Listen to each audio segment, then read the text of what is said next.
जंग खंदक के बाद एक रात नबी पाक ने ख्वाब देखा कि वह अपने सहाबा के साथ खाना काबा का तवाफ कर रहे हैं। इस ख्वाब को पूरा करने के लिए नबी पाक अपने 1500 सहाबा के साथ मक्का की तरफ रवाना हुए, लेकिन मक्का वालों ने उनका रास्ता रोक लिया। रसूल पाक ने उनके एम्बेसडर से कहा, हम सिर्फ और सिर्फ तवाफ करने आए हैं। वह एम्बेसडर मक्का वापस गया और जाकर कहने लगा, मैं रोम के बादशाह कैसर को देख चुका हूं, ईरान के बादशाह किसरा को भी देखा है और यामन के बादशाह नजाशी को भी देखा है, लेकिन मैंने आज तक मोहम्मद जैसा अजीम बादशाह नहीं देखा। जब वह वुजू करते हैं तो उनके लोग पानी का एक कतरा भी जमीन पर गिरने नहीं देते। ऐसे लोगों से लड़ना नामुमकिन है। मैं तो कहता हूं उनकी बात मान ली जाए, लेकिन मक्का वाले काफिर थे, उन्होंने ये बात नहीं मानी। नबी पाक ने हजरत उमर से फरमाया, तुम जाकर मक्का वालों से बात करो।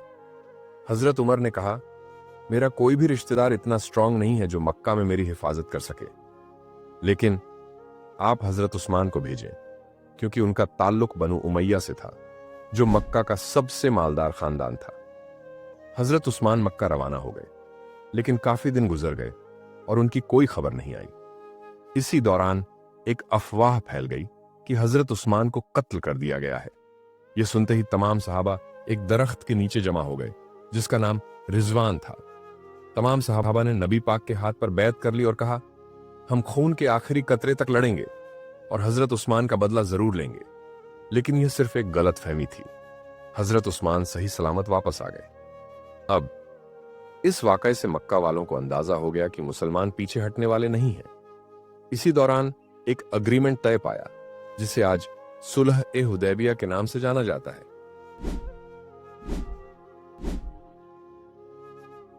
कोई भी सहाबी इस अग्रीमेंट से खुश नहीं था। मक्का वाले इसमें साफ बदमाशी कर रहे थे, लेकिन नबी पाक ने सबकी राय को साइड पर रखकर इस अग्रीमेंट पर मेहर लगा दी। जो शख्स मक्का की तरफ से अग्रीमेंट पर मेहर लगा रहा था, उसका अपना बेटा मुसलमान होकर मदीना की तरफ आ गया। वह रोता रहा, चिल्लाया, मुझे वापस ना भेजा जाए। लेकिन डील इज डील। कई लोग मुसलमान होकर मदीना आने लगे, लेकिन उन्हें वापस भेज दिया जाता। लेकिन एक दिन एक औरत भी मक्का छोड़कर मदीना आ गई और उसे वापस नहीं किया गया, क्योंकि अग्रीमेंट में मक्का वालों ने एक गलती की थी। अगर कोई आदमी आए तो उसे वापस किया जाएगा। औरत के बारे में कुछ नहीं लिखा गया था। अब अगर कोई आदमी आता तो उसे वापस कर दिया जाता, लेकिन औरतों को आराम से मदीना में रहने दिया जाता। यह सब चलता रहा, यहां तक कि एक शख्स अब्बू बसीर रसूल पाक के पास आया। नबी ने उसे भी वापस कर दिया, लेकिन वह किसी तरह भागकर मक्का और मदीना के दरमियान रहने लगा, जहां कुछ भी नहीं था। अब जो भी मदीना आता और वापस भेज दिया जाता, वह मक्का जाने के बजाय अब्बू बसीर के पास जाकर रहने लगता। धीरे धीरे वहां एक पूरा टाउन आबाद हो गया। यह लोकेशन इतनी परफेक्ट थी क्योंकि यह मक्का और शाम के बीच ट्रेड का रास्ता था। अब इन लोगों ने मक्का वालों से अपना बदला लेना शुरू कर दिया, जिससे मक्का वालों को अब्बू बसीर की वजह से भारी नुकसान उठाना पड़ा। आज के जमाने में देखा जाए तो यह नुकसान अरबों में था। आखिरकार मक्का वालों ने तंग आकर खुद ही अग्रीमेंट के तीसरे पॉइंट को खत्म करने की रिक्वेस्ट की।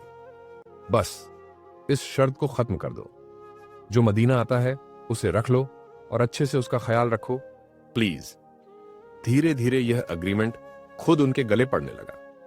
अब दूसरे पॉइंट, यानी 10 साल कोई लड़ाई नहीं होगी, का पूरा फायदा उठाते हुए नबी पाक ने अरब से बाहर दुनिया की बाकी एम्पायर्स और सुपर पावर्स को इस्लाम की दावत देना शुरू कर दी। एक लेटर हबशा इथियोपिया गया, दूसरा लेटर रोमन एम्पायर के बादशाह हरकल की तरफ भेजा गया, तीसरा लेटर ईरान पर्शियन एम्पायर के बादशाह किसरा के पास पहुंचा।